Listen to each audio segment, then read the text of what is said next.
hit the $200,000 mark for the ninth straight year, $200,000 or more. And 10 years, in 2016, I made 137,000, and then every year after that was over 100,000, over 200,000, over 300,000. What's my point? VO Land has two huge problems they need to deal with. Problem number one, the NAVA survey. 3 years old, basically the same information. 3 years running. It's not exactly the same percentages and such, but it's the same old story. This year, it's indicative. 47%. 47% make $10,000 or less per year in voiceover. 75% make $50,000 or less per year. That is a huge problem. But we keep plodding along, plowing forward, doing basically the same thing. A lot of coaches doubling down, and yet it's not working. Not for the vast majority of people. The second huge problem they have is me. They have a me problem, and people like me who do business very different from what the standard fare is given at conferences and in content and so on and so forth. Please don't be bored with this. And it isn't bragging, but just listen to these numbers. 2016, $137,000. 2017, $201,000. 2018, $211,000. 2019, $231,000. COVID, almost $100,000 jump to $329,000 in 2020.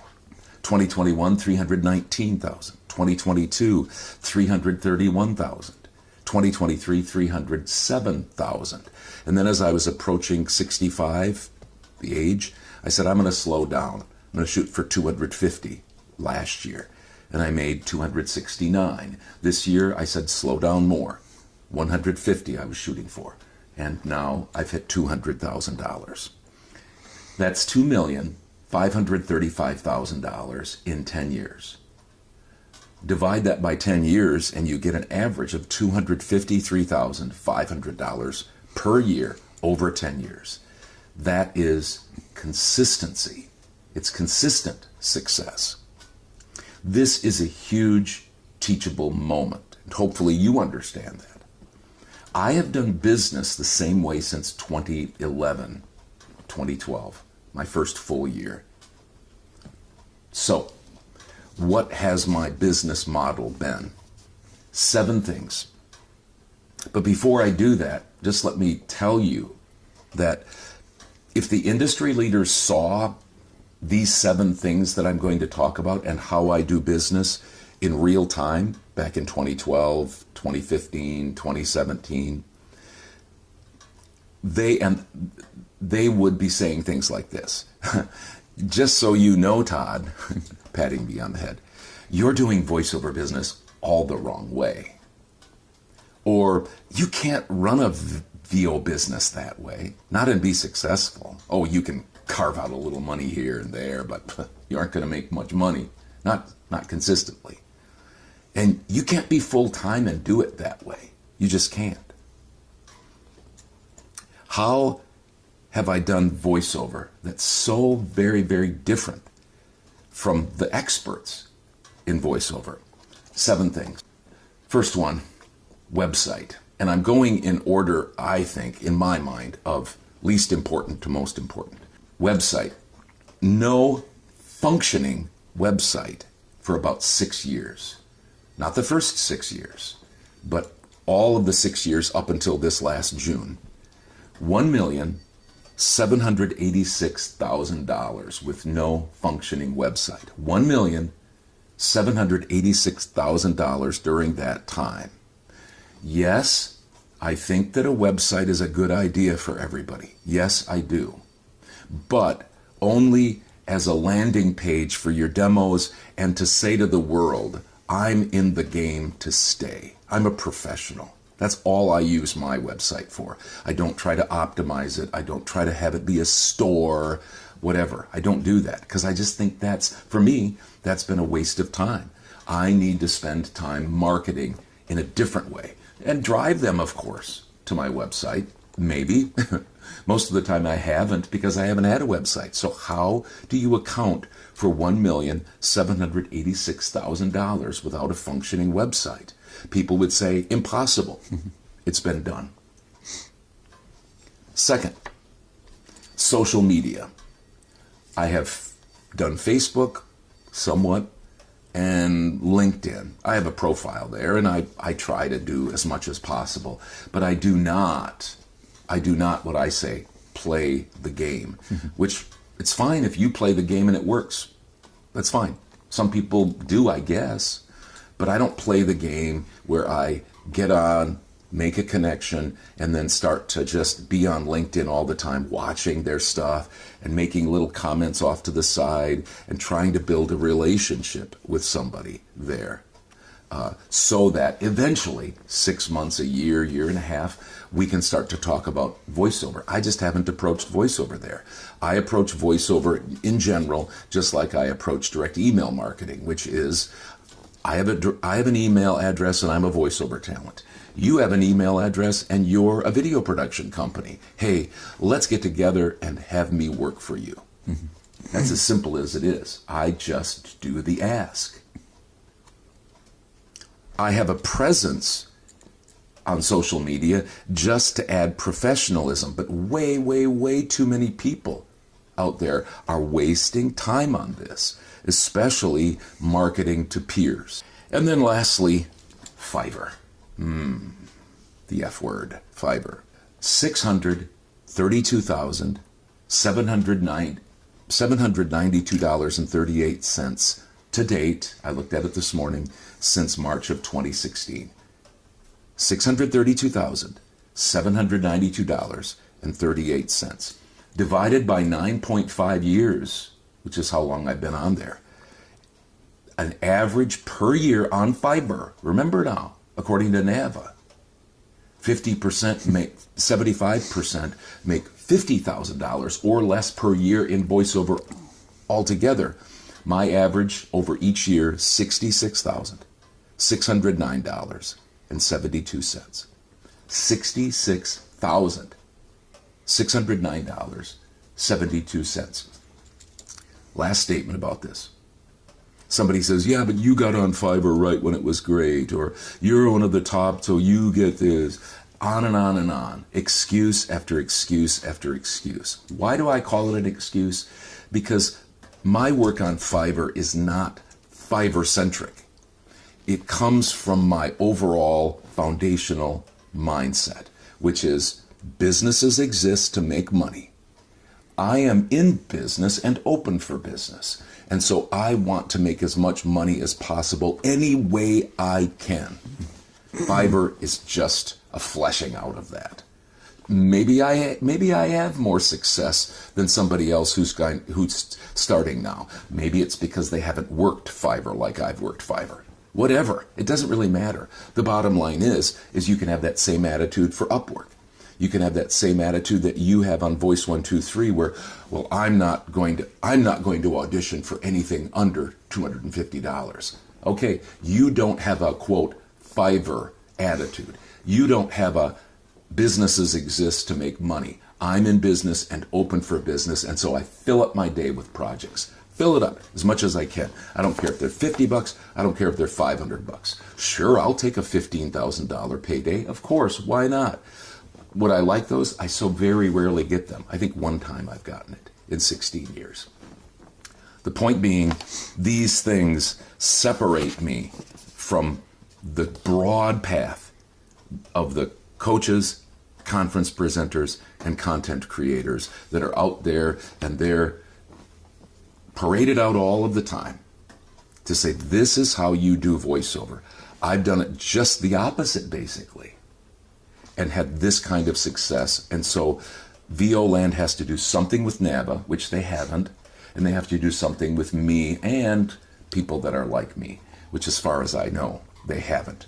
Maybe we're getting to the point where some people are saying, maybe lower prices and volume might be the way to go. I've been doing that since 2012, not because I had this grand plan, just because I'm in business. That's what businesses do. Number 4 is demos. I have only done DIY demos. That's it. I don't have a problem. I've thought about doing a pro demo, but my philosophy is if it ain't broke, don't fix it. Some people say, well, you could have made more money. Maybe. But again, if it ain't broke, don't fix it. My only update, by the way, some people are always, and a lot of them are these are demo producing coaches. A lot of them say, oh, you need to update your pro demo and have somebody do your pro demo, only a pro demo, every year or every few years. Now I'm 5 years, almost 6 years into using this one.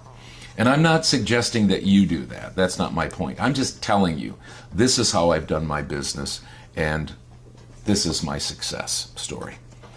So number 5 is direct email marketing.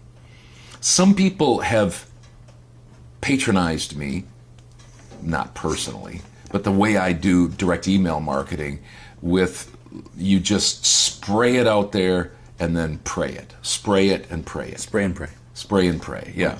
In other words, you just blow a whole bunch out there and just hope. The shotgun method. Yeah, and it's said in a derogatory manner, like it doesn't work. You're going to do that and it doesn't work. I don't do highly personalized emails for first emails. I do more personalized for warm replies and certainly for my clients. But I don't do it. Why? Because I'm just trying to get as much out there, because I have a philosophy. When people say, how many emails do you need to send? More than you can imagine. How long do you need to send them? Longer than you can imagine. That's just how I've done my direct email marketing. And I'm almost at $2 million doing direct email marketing the way I do it since 2012. That, by the way, is an average of about $140,000 a year in direct email marketing income. Spraying it and praying it. 6, and now we're getting to the heart of the matter in a lot of these things, and that is rates. Rates. It's a huge topic. Huge topic. And this is where I believe oftentimes the voiceover elitists come in and say, they lecture you and they pat you on the head and they say you can't make a good living doing it the way you do, or you're being selfish, or you're hurting the industry, all of these things. Well, I say that when I started in 2011, I didn't know there were any industry rates. I'm pre-GVAA, that famous rate guide that people always quote. I had no idea of industry standards. And I haven't raised my rates in around 6 years. I haven't raised my rates. There are lots of people out there in VO land saying you have to raise your rates every year. And that's just what industry professionals do. I don't.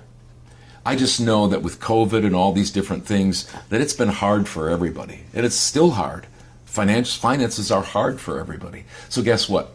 I'm Mr. Flexible. I try to get the best rate. I'm a pretty good negotiator. I know how to do it, especially now since I've been in the business for 16 years. That said, I don't follow anybody's rate guide. I just try to make money. Why?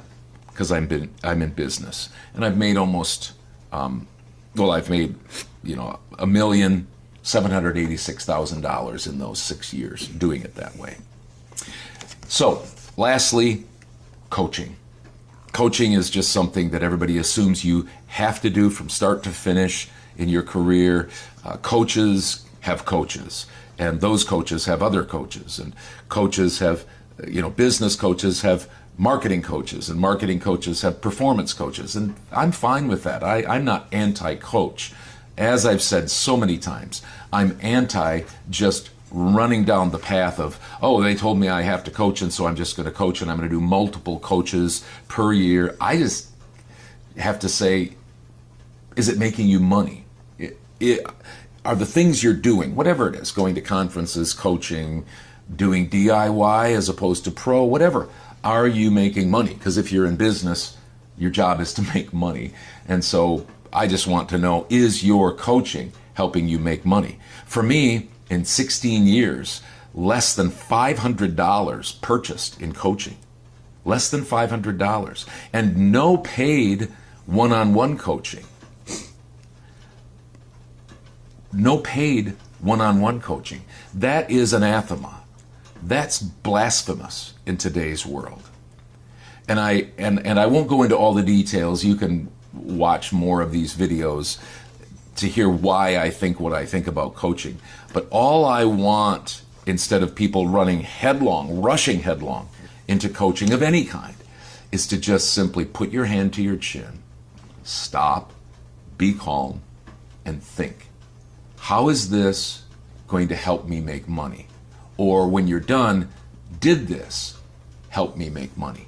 And then it's fine. If that golden thread is there, coach all you want.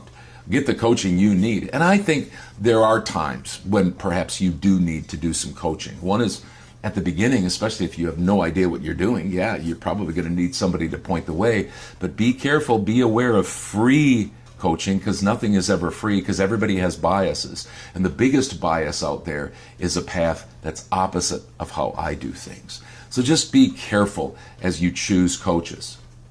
I can tell you more about coaching, but as I said, if you want to be part of VO Marketing Pro Plus, you can find out more about us and find out more about what we think about coaching and how we differentiate between coaches we would go to and other coaches we wouldn't. So there you go. Those are 7 things on my, quote, celebration of $200,000 in 2025. I'm just giving you 7 things that I do, and it's basically opposite of what the industry tells you to do. And then you just need to do business the way you think is best and the way it is successful, whatever that means for you.